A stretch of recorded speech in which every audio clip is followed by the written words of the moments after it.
வீட்டை விட்டு வெளியே வாங்கன்னா அவருக்கு அவ்வளோ கோவம் வருது. அப்போ நீங்க ஜெயலலிதாவோட பெரிய ஆளா, எம்ஜிஆரோட பெரிய ஆளா, கலைஞரோட பெரிய ஆள், நீங்க யாரு சார்?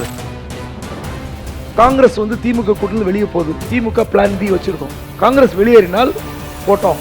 விஜய் வெயிட் பண்றாருன்னு சொன்னாரே சார். யாரு? நேர ஸ்பெஷல் ஃபிளைட்ல போவார், அங்கே முடிப்பார், அப்படியே ஏறி அதே ஸ்பெஷல் ஃபிளைட்ல வந்துருவாருன்னா நீங்க எப்பதான் ஜனங்களோட பழகுவீங்க? மக்களை எப்ப பார்ப்பீங்க? உங்களுக்கு 3000 ரூபாய் கொடுத்தாங்க. அது மறைவதற்குள் ஒரு 5000 இதோடு நீக்க போதா? கிடையாது. மார்ச் 1ஆம் தேதி தேர்தல் அறிவிப்பு வருதுன்னா அதுக்கு முன்னாடியே இன்னொரு அறிவிப்பு கூட வரலாம். ஆளுங்கட்சி அந்த அளவுக்கு பயந்து போயிருக்கான்னு கேட்காதீங்க சார். நீங்க போனா நீங்க ஒரு ஆள் தான் சார் பேசணும். யார் சார் நீங்க? பெரிய கடவுளா நீங்க? விஜய் மேல இவ்ளோ நெகட்டிவ் சொல்றோம்ல, அப்ப இவ்ளோ நெகட்டிவ்ஸ் இருந்தும் நீங்க இருங்க இல்ல என்ன நெகட்டிவ்? ஏதாவது ஒண்ணு சொல்லுங்க. விஜயை பத்தி நம்ம என்ன நெகட்டிவ் சொல்லுங்க? வெளியே வர மாட்டேங்க, வெளியே வாங்குங்கிறது ஒரு அறிவுரைங்க. இது என்னங்க நெகட்டிவ்? அதுதான் சொல்லு, வெளியே வான்னு சொல்றேன். காங்கிரஸ் தொண்டனாக தன் கட்சிக்கு என்ன வேணும்னு கேட்கிற உரிமை மாணிக் தாக்கூருக்கு 100% இருக்கு. ஆனால் பொது வெளியில் அல்ல. இப்பதான் ராகுலுடைய ஒமிஷனை பத்தி நம்ம கவனிக்க வேண்டியிருக்கு. இன்னைக்கு வரைக்கும் அதை கண்டிக்க மாட்டேன். அகில இந்திய தலைமை சொன்ன பிறகு எதுக்காக இப்படி பேசுனீங்க? கேட்கவே இல்லை. இதை சமாளிக்கிறதா ஸ்டாலினுக்கு பெரிய சவால். காங்கிரஸ் உண்மை தெரியும்ல, திமுக கொடுக்கிற எண்ணிக்கை குறைவா அதிகமோ ஜெயிக்க வைக்கிறாங்க. அப்ப நீங்க இப்போ 70 இடங்கள் தாவேக்கால கிடைக்கும். காங்கிரஸ் கண்டிப்பா 70 இடம் ஜெயிப்பீங்க. எனக்கு தெரிஞ்ச அவருடைய பாடி லாங்குவேஜ் இப்போ ஆணவமும் மமதையும் தான் கலந்துருக்கு. இன்னசென்ஸ்ங்கிற போர்வையில் ஒளிஞ்சுக்கிட்டு அவர் இதை பண்றாரு. இப்படிப்பட்ட விஜய் வளரவும் கூடாது, வளரவும் விடக்கூடாதுன்னு சொல்றாரு. இவர் மக்களை தேடி போகணும், எல்லாம் நம்மளை தேடி வரணும்னு நினைச்சா அது ஆணவம். ஆணவத்திற்கு தமிழ்நாட்டில் இடம் இல்லை, இடம் இருக்கக்கூடாது.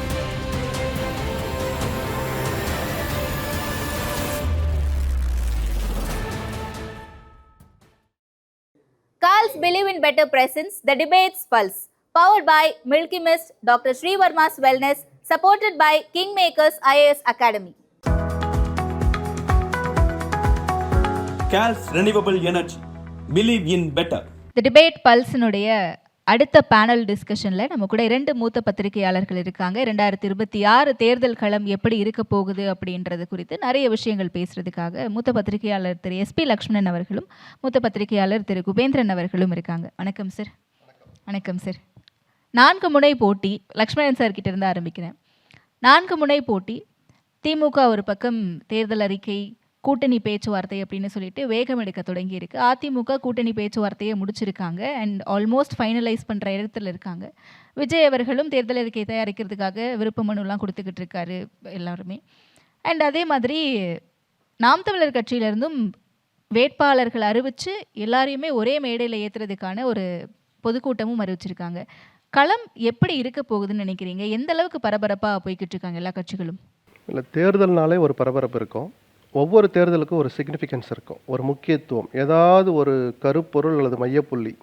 ஒரு கட்சியினுடைய பார்வையில் அந்த மையப்புள்ளி மாறும் அல்லது மாற்றிக்குவாங்க. பொது பார்வை பார்த்தோன்னா, பத்திரிகையாளர் பார்வையில் பார்த்தோன்னா ஒரு தேர்தலையும் ஒரு பொலிட்டிக்கல் இஷ்யூ ஒன்று இருந்துகிட்ருக்கும்.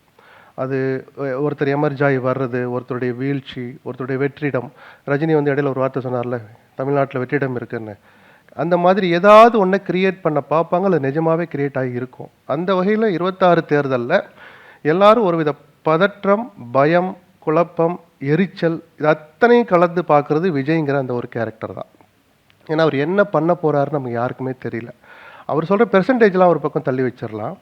ஒரு சராசரி மனுஷனாக நாமளும் வீட்டில் இருக்கிறோம், வீட்டுக்கு நமக்கு வேலை செய்ய வரவங்க இருக்கிறாங்க, நாம் ஒரு இடத்துல போய் வேலை செய்கிறோம், 10 பேரை பார்க்குறோம். ஒரு சராசரி மனுஷனுங்களோட பத்திரிகையாளர்கள்ட்ட பல பேர் பேசுவாங்க, நாமளும் எக்ஸ்ட்ரா சில பேர்கிட்ட பேசுவோம். இதையெல்லாம் வச்சு பார்த்தா குறைஞ்சபட்சம் அவர் தான் சந்திக்க போகிற முதல் தேர்தல்லையே 2% வாக்குகளை பெறுவார் அப்படின்னு சொன்னோம். குறைஞ்சதுன்னா 10% எடுத்துக்கலாம். என்னுடைய கணிப்பு, அதை அளவு போடுறதுக்கெல்லாம் இன்னும் மெஷின்லாம் வரல, யார் சொன்னாலும் அதெல்லாம் நம்பாதீங்க. ஒரு பெர்செப்ஷன், எனக்குன்னு இருக்கிற குறைஞ்சபட்ச அறிவு, நாம் பல பேர்கிட்ட பேசுகிறதெல்லாம் வச்சு பார்த்தா 10-15% அவர் வாங்குவார் அப்படின்னு சொல்கிறோம். சரி, அது ஒரு விஷயமா சார், அவர் வாங்கிட்டு ஒதுங்கி போகட்டும் அப்படின்னு ஒதுங்க முடியல யாராலையுமே. அந்த 10-15% யாருடைய வாக்குகளை வாங்க போகிறார்? தெலுங்கானா, ஆந்திரா, மத்திய பிரதேஷ் அப்படிலாம் இல்லை. தமிழ்நாட்டில் இது வரைக்கும் 100 பேர் ஓட்டு போட்டுக்கிட்டு இருந்தான்னா அந்த 100 பேரில் 15 பேரை விஜய் தன் பக்கம் ஈர்க்க போகிறார். அதில் புதுசாக ஓட்டு போட போகிற அந்த 2 பேர் இருப்பாங்க. அந்த 15 பேரில் நான் சொல்கிறேன் 3 பேர் இருப்பாங்க. ஏற்கனவே திமுகவுக்கு, அதிமுகவுக்கு, இடதுசாரிகளுக்கு, பிஜேபிக்கு, நோட்டாவுக்கு வாக்களித்தவங்களும் அதில் இருப்பாங்க. ஸோ எந்த செக்டார்ல இருந்து அவர் எவ்வளோ பேரை ஈர்க்க போகிறார்? அந்த 15ல் ஒரு 7 யாருக்கிட்ட இருந்து எடுப்பார், 8 யாருக்கிட்ட இருந்து எடுப்பார்? இல்லை நாங்கள் இன்டாக்டாக இருக்கிறோம், திமுக கூட்டணி எங்களை யாரும் கை வைக்க முடியாது, அண்ணா திமுகவை நோக்கி தான் அவருடைய பார்வை இருக்குது, அவங்க ஒரு 8-9% இழப்பாங்க அப்படின்னு வெவ்வேறு பார்வைகள் இருக்கே தவிர உறுதிப்பட்டு இவர்களுடைய வாக்குகளை தான் இத்தனை சதவீதம் பிரிப்பார்னு தெரியாததுனால விஜய் தான் விரும்பியோ விரும்பாமலோ ஒரு மையப்புள்ளியாக ஆயிட்டார். அவர் சென்ட்ரிக்காக வரணும், நாம் ஆட்சியை பிடிக்கணும் அப்படிங்கிற எண்ணம் அவருக்கு இருக்கலாம். இது ஒரு புதிய வரவுக்கு ஒரு அடிப்படையான அவசியமான தேவைன்னு நான் சொல்லுவேன். பேசு பொருளாக ஒரு நபர் ஒரு இயக்கம் இருக்கிறது ஒரு வரப்பிரசாதம். எங்கே யார் விஜய்னா யாருன்றது கேட்குற அளவுக்கு அவசியம் இல்லாமல் அவர் ஒரு வீட்டுக்குள்ளேயும் போய் சேர்ந்துட்டார். ஒரு நடிகராக, ஒரு தலைவராக, ஒரு இயக்கத்தை தலைமை தாங்கி நடத்திட்டு போகிறவராக அவர் இன்னும் ஒரு 5% கூட வேலையை தொடங்கவே இல்லை. ஆனால் அறிமுகம் என்கிற ஒரு மிகப்பெரிய பலம் விஜய்க்கு இருக்குது. எதிரணியினரை அல்லது இவரால் நமக்கு பாதிப்பு வரும்னு ஒரு சந்தேகப்படுறவங்க மத்தியில் ஒரு பீதியை, பயத்தை ஏற்படுத்தியதன் மூலமாக, சந்தேகத்தை நாகரிகமாகவே சொல்லுவோம், அதை ஏற்படுத்தியதன் மூலமாக கூடுதல் முக்கியத்துவத்தை விஜய் பெறுகிறார். நான் திரும்ப சொல்கிறேன், வளர்கிற ஒரு இயக்கத்திற்கு, ஆட்சியை பிடிக்க நினைக்கிற ஒரு தலைவராக நினைக்கிற ஒரு பிரபலத்திற்கு இது அவசிய தேவை. அது இயல்பாகவே விஜய்க்கு கிடைச்சிடுச்சு. அந்த முக்கியத்துவம் தான் 26 தேர்தலை வழிநடத்த போகுதுன்னு தான் நான் சொல்லுவேன். ஏன்னா ஒரு மாதம் முன்னாடி வரைக்கும் அண்ணா திமுகவுக்கும் விஜய்க்குமான உறவு அவ்வளோ ஒன்றும் சீர்கட்டு போயிடல. என்னைக்குனாலும் அவங்க வந்துடுவார், நம்ம கூப்பிட்டுலாம் அப்படின்னு எடப்பாடிக்கு ஒரு நம்பிக்கை இருந்தது. விஜயும் ஆள்ற கட்சியை தான் நான் எதிர்ப்பேன், அண்ணா திமுகலாம் எங்களுக்கு ஒரு பொருட்டே இல்லைன்னார். ஏன்னா 2 மாதத்துக்கு முன்னாடி வரைக்கும் ஒரு மிடில் மேனை வச்சு பேச்சுவார்த்தையெல்லாம் நடந்தது. கூட்டணிக்கு வாங்க, என்ன கண்டிஷன், அது சரியாகாதனால கொஞ்சம் விலகி போனார். ப்ளஸ் விஜய் தான் விரும்பியோ விரும்பாமலோ இருக்கிற உண்மையை சொல்ல தயங்கலை. தான் ஒரு கிறிஸ்துவருங்கிற அடையாளத்தை அவர் மறைக்க நினைக்கல. அவர் தவறும் இல்லை, அது அவர் யாருங்கிறது ஊரறிஞ்ச ரகசியம். ஸோ அடிப்படையிலேயே அவருக்கு ஒரு அந்த மதத்தவர் மத்தியில் ஒரு ஓட் பேஸ் கிரியேட் ஆகிருக்கும். பிஜேபியோடு கூட்டணி வைத்திருக்கிற அதிமுக அப்படிங்கிற அந்த ஒரு காட்சி தொடர்கிற வரைக்கும் விஜயால் அதை சிந்திச்சு கூட பார்க்க முடியாது. அப்போ தான் ஒரு எதிர்பார்ப்பு என்ன இருந்தது, நவம்பர்ல எல்லாம் நீங்கள் வேணால் பாருங்கள், டிசம்பர்லாம் எடப்பாடி பிஜேபியை கட் பண்ணிவிட்டு அப்படி வருவார், விஜய் போய் சேர்ந்துக்குவார்னு. இது யாரோ போகிற போக்கில் சொல்லலை. விஜயினுடைய மௌனம், அதிமுகவை நோக்கிய விஜயினுடைய மௌனம், எடப்பாடி கூட தலைமை கழகத்தில் மாவட்ட செயலாளர் கூட்டம் நடக்கிற போதெல்லாம் எப்பா விஜயை பற்றி யாரும் பேசாதேப்பா அப்படின்லாம் ஒரு கூட்டத்திலையும் சொல்லிட்டு இருந்தார் கடந்த 3 மாதமாக. அது நமக்கே தெரியும். அது எதனால? சரி, ஏதோ ஒரு சின்ன வாய்ப்பு இருக்குது அப்படின்னு. அந்த வாய்ப்பு இல்லைன்னு ஆன பிறகு எப்போ தெரியுமா தொடக்க புள்ளி? மதுரை மாநாடு தான். தான் செய்த ஊழல்களிலிருந்து தன்னை காப்பாற்றிக் கொள்வதற்காக பிஜேபியுடன் கூட்டணி வைக்கிற அளவுக்கு நாம் அப்படி கிடையாது அப்படின்னு சொன்ன போதே எடப்பாடியை குறி வச்சு அவர் விமர்சிக்க தொடங்கிட்டார். அதாவது இனிமேல் கூட்டணிக்கு வாய்ப்பு இல்லைங்கிற ஒரு முடிவுக்கு வர்றவரால் தான் அந்த மாதிரிலாம் ஒரு பொது மாநாட்டில் பேச முடியும். அதன் பிறகு தனக்கு என்ன இருக்குது, தான் எதை நோக்கி போகிறேங்கிறத எனக்கும் தலைவர் எம்ஜிஆர் தான் ஒரு போடு போட்டார். அதிமுக இன்னைக்கு யார் தலைமையின் கீழே இருக்குது பார்த்தீங்களா, அந்த தொண்டர்கள் வேதனையில் இருக்கிறாங்கன்னு சொல்லி அதிமுகவுடைய ஓட் பேங்கை குறி வச்சு தன்னுடைய முதல் தாக்குதலை மதுரை மாநாட்டில் தான் தொடங்கினார். அப்போதே அதிமுக உஷாராயிடணும்னு நான் பல கூட்டங்களில் சொன்னேன், பல பேட்டிகளில் சொன்னேன். நான் என்னன்னா, ஒருத்தர் வெளிப்படையாக குறி வைக்கிறார், நம்ம அதிமுகவுடைய வாக்கு வங்கி குறைஞ்சிக்கிட்டே இருக்குது, ஜெயலலிதாவுடைய மரணத்திற்கு பிறகு தெரிஞ்சு தெரியாமலோ செஞ்ச தவறுகள், கமிஷன் அண்ட் ஒமிஷன் ரெண்டுமே இருக்குது. அதன் காரணமாக வாக்கு வங்கி குறைஞ்சிக்கிட்டே இருக்கிற போது பொதுமக்களுடைய பார்வை, அதிமுக தொண்டர்களுடைய பார்வையுமே மாறி போச்சு. கடந்த நாடாளுமன்ற தேர்தல் தொடங்குறதுக்கு முன்னாடி அதிமுக தோல்வி உறுதியாயிடுச்சு. நான் முடிஞ்ச பிறகுலாம் கம்ஃபர்ட்டாக சொல்லலை. இதை தேர்தல் தொடங்குறதுக்கு முன்னாடி நான் இந்த கருத்தை சொன்னேன். நான் தொண்டர்கள் சோர்ந்து போயிருக்கிறாங்க. என்ன ஒரு மெகா கூட்டணி அமைப்பேன்னு இவ்வளோ பெரிய ஆளுங்கட்சியை எதிர்த்துக்கிட்டு எடப்பாடி வெளியில் வந்தார். நிஜமாகவே எனக்கும் ஆச்சரியமாக இருந்தது. எடப்பாடி பயந்து போகிறார், அடிமையாக இருக்கிறாரெலாம் ஒரு விமர்சனம் இருக்கு இல்லையா, அதை உடச்செறிகிற மாதிரி திடீர்னு ஒரு நாள் வெளியே வந்து தீர்மானம் போட்டு பிஜேபி விட்டு வெளியில் வந்தார். அது துணிச்சலுக்கு ஒரு அடையாளமாக தெரியலாம். ஆனால் அது என்ன சொல்கிறது, ஒரு புத்திசாலித்தனமான முடிவான்னா நான் இல்லைன்னு தான் சொல்லுவேன். கூட்டணி விட்டு வெளியில் வந்துட்டு எங்கள் முடிவை நான் அப்புறம் சொல்கிறோன்னு கொஞ்சம் கையை மூடி வச்சுருந்தாருன்னா இந்த கதையே வேறு, அரசியலே மாறி இருக்கும். துக்ளக் மேடையில் குருமூர்த்தி சொன்னது ஒன்றும் ரகசியம் இல்லை, அரித்மேட்டிக். அதுதான் அதிமுக பிஜேபி கூட்டணி தொடர்ந்திருந்தால் தேர்தல் முடிவுகளை வச்சு பார்த்தாலே குறைஞ்சது 15 தொகுதியில் அவங்க ஜெயிச்சிருப்பாங்க. கெமிஸ்ட்ரியும் சேர்ந்து வேலை செஞ்ச கெமிஸ்ட்ரி என்ன சொன்னேன், தேர்தலுக்கு முன்பாகவே அதிமுக தொண்டை சோர்ந்துட்டான்னு சொன்னேன் இல்லையா, அந்த சோர்வு வந்திருக்காது. ஆஹா நம்மளால் வீழ்த்த முடியும் திமுகவை அப்படின்ற ஒரு நம்பிக்கையோடு அவன் கிளம்புறங்கிறது தான் கெமிஸ்ட்ரி. 2 கட்சி தொண்டர்களுக்கும் அந்த நம்பிக்கை வந்திருக்கும். அது இன்னும் கூட கூடுதலாக போய் பாதி இடங்கள் குறைஞ்சபட்சம் அதிமுக பிஜேபி கூட்டணி ஜெயிச்சிருக்கும். அதன் காரணமாக ஏன் அரசியல் மாறி இருக்குன்னு சொல்கிறேன்னா, ஒரு 2 பேருக்காவது மத்திய அமைச்சர் பதவி கிடைச்சிருக்கும், அதை வச்சு கட்சி இன்னும் கொஞ்சம் உயிரோட்டமாக வச்சிருக்கலாம் அப்படின்னு பல காரணிகள். ஸோ இப்படி ஒன்று நடந்துக்கிட்டு இருக்கிறத வச்சு பார்த்தா இது எல்லாமே விஜயை மையப்படுத்தியதாக தான் இருக்கும். விஜய்க்காக காத்திருக்கிறது, விஜய் ஒருத்தருக்காக காத்திருக்கிறார் இந்த நிமிஷம் வரைக்கும். இப்போ ஒரு யாருக்காக சார்? காங்கிரஸுக்கு தான். ஒரு 20 நாள் முன்னாடி நள்ளிரவில் ஒருத்தரை போய் சந்திச்சார், தெரியாமல் போகணுங்கிறதுக்காக போய் பார்த்தார். ஒரு விஐபியை தான் போய் பார்த்தார். காங்கிரஸோட நான் சேரணும்னு விரும்புகிறேன், வாய்ப்பு இருக்கா இல்லையான்னு கேட்டு சொல்லுங்கள் அப்படின்னு. நான் எதுக்காக இதை சொல்கிறேன்னா, நேற்று சேலம் மாநாட்டில் அந்த பொதுக்கூட்டத்துலேயும் சரி, இடையில் அவருடைய 2ஆம் கட்ட தலைவர்கள் பத்திரிகையாளர் சந்திப்புலையும் சரி, இன்னொருவர் ஆரம்பித்த கட்சியில் போய் சேர்ந்து அதை கைப்பற்றிக்கிட்டு பண்ணுற அளவுக்குலாம் நாங்கள் கிடையாது, நாங்கள் சொந்தமாக கட்சி ஆரம்பிப்போம், நாங்கள் தனியாக ஆட்சி பிடிப்போம்னு சொல்கிறாங்களே, அவரும் கூட்டணிக்கு இயங்குகிறார். இது அருண்ராஜன் நினைக்கிறேன், அவர் ஒரு பேட்டி கொடுத்துருந்தார். உங்களுக்கு துணிச்சல் இருக்கா தனியாக நிற்கிறதுக்கு அப்படின்னு கேட்டார். முதல்ல உங்களுக்கு இருக்கா? அப்படி துணிச்சல் இருக்கான்னு கேட்குற போது இது மாதிரியான புதிய வரவுகளை இளைஞர்கள் எப்படி பார்ப்பாங்க, விரும்புவாங்கன்னா, அந்த துணிச்சலை முதல்ல நீங்கள் காட்டணும்.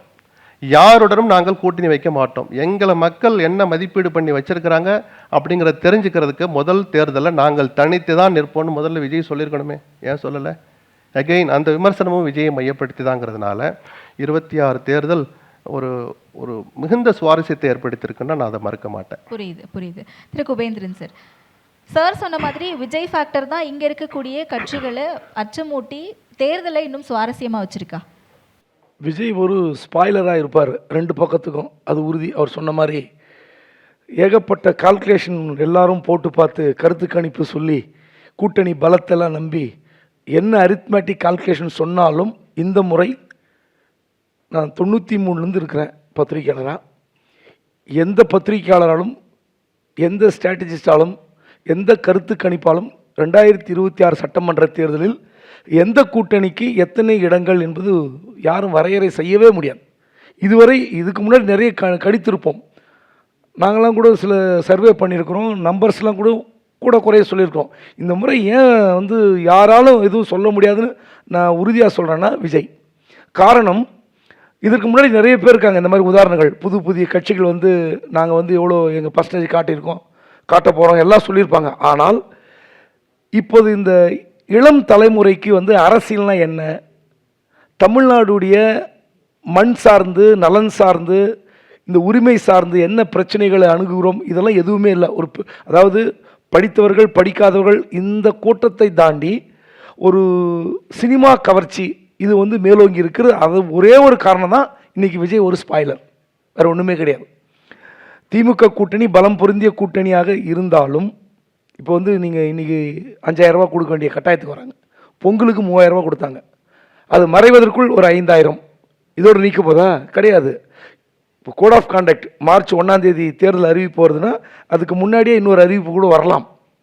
மேபி நான் கெஸ் பண்ணுறேன், தெரியாது. ஆளுங்கட்சி அந்த அளவுக்கு பயந்து போயிருக்கான்னு கேட்காதீங்க. இதெல்லாம் ஓட்டுக்கான ஒரு வாங்குவதற்கான முயற்சி, அவ்வளோதான். காரணம், விஜய் யார் ஓட்டு வாங்க போகிறார் அவர் சொன்ன கேள்விதான்.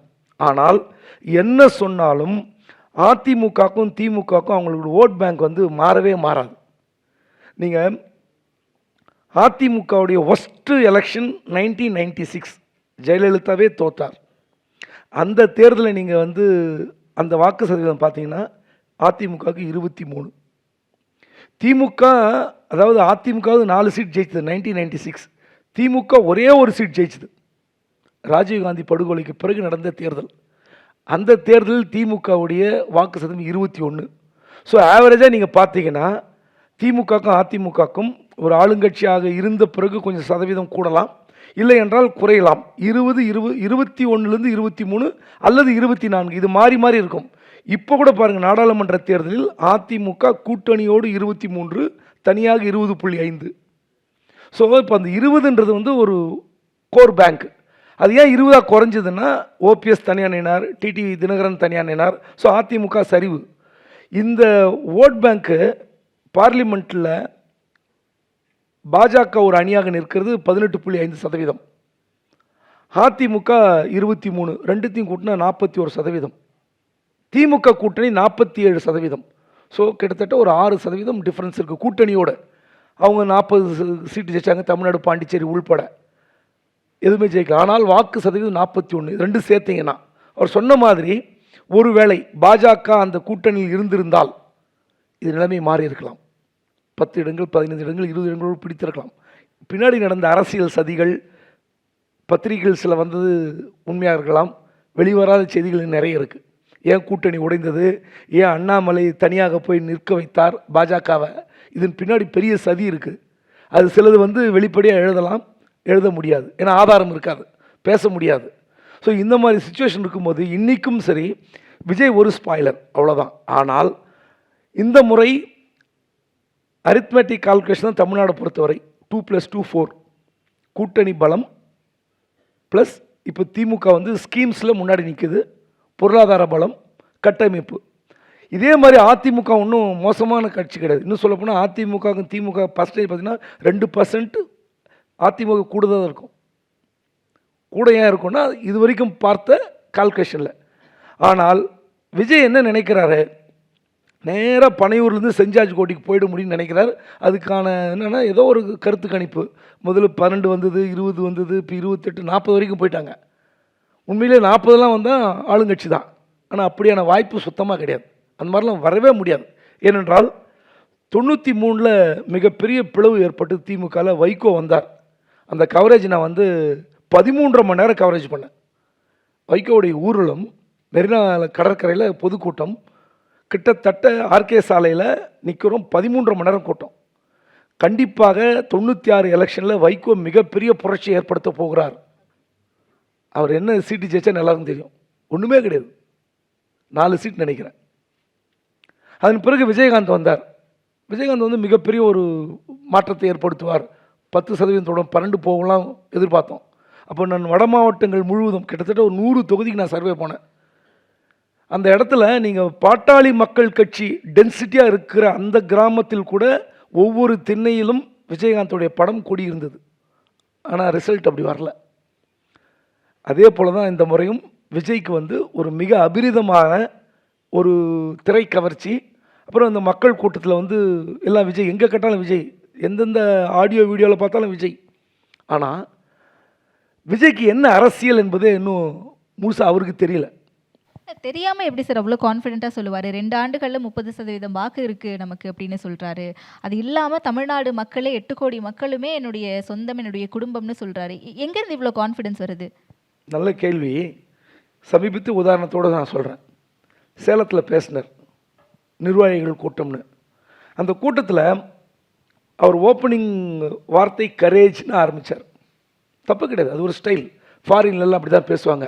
இங்கே கூடியிருக்கிற பொதுமக்களே, மாவட்ட செயலாளரே, மாநில செயலாளரே, இப்படிலாம் அந்த இலக்கணத்தெல்லாம் உடைச்சி ஸ்ட்ரெயிட்டாக கரேஜ்னா என்ன, தன்னம்பிக்கை, நாம் ஆட்சி பிடிக்கும், இப்படிலாம் பேசினார். தப்பு கிடையாது. ஆனால் தமிழ்நாட்டுடைய அரசியல் ஏன் புரியலன்னு சொல்கிறேன்னா, அந்த நீங்கள் ஸ்பீச் ஒன்றா போட்டு பாருங்கள், 30-40 நிமிஷம் பேசியிருப்பார். ஒரு இடத்தில் கூட சேலம் அப்படின்ற வார்த்தை இருக்கான்னு பாருங்கள், கிடையாது. நீங்கள் இப்போ ஏதாவது ஒரு தலைவர் ஊருக்கு வர்றாருன்னா, என் ஊருக்கு வரணும்னு ஆசைப்படுவேன், என்னுடைய தொகுதிக்கு வரணும், அவர் நான் பார்க்கணுன்னு ஆசைப்படுவேன். அப்புறம் என்னுடைய தொகுதியின் பெயரை உச்சரிக்கணும். அப்புறம் என்னுடைய தொகுதியில் இருக்கிற அந்த ஒருவேளை நான் அந்த கட்சி சார்ந்திருக்குன்னு வச்சுங்களேன், அவர் பெயரை உச்சரிக்கணும். முன்னாள் தலைவர், அவர் அப்படி வேலையை பார்த்தார், அப்புறம் இன்னாள் தலைவர்னு உச்சரிக்கணும். மேபி என்னோடய உறவினராக இருப்பார், என்னுடைய அப்பாவுடைய நண்பராக இருப்பார், இல்லை யாரோ ஒரு வகையில் எனக்கு தெரிஞ்சவராக இருக்கும். ஸோ இவங்க பேரெலாம் சொல்வது மகிழ்ச்சி ஏற்படும். ஆனால் ஒரு அரசியல் தலைவர் என்பவர் சேலத்தில் போய் சேலம் என்ற பெயரே சொல்லலை. இது அரசியலே கிடையாது. இன்னும் சொல்கிறேன், சேலம் மாவட்டத்தில் 11 சட்டமன்ற தொகுதிகள் இருக்குது. திமுக 4.25 வரைக்கும் ஆட்சி பண்ணிச்சுங்க. இந்த ஆட்சியில் இதெல்லாம் செய்கிறேன்னு சொன்னாங்க, செய்யலை. ஒரு பட்டியல் போடணும். மேட்டூரில் சொன்னார்கள், கங்கவெளியில் சொன்னார்கள், ஏற்காடில் சொன்னாங்க, சேலம் மேற்கு, வடக்கு, தெற்கு, ஆத்தூர் தொகுதி, 11 தொகுதி.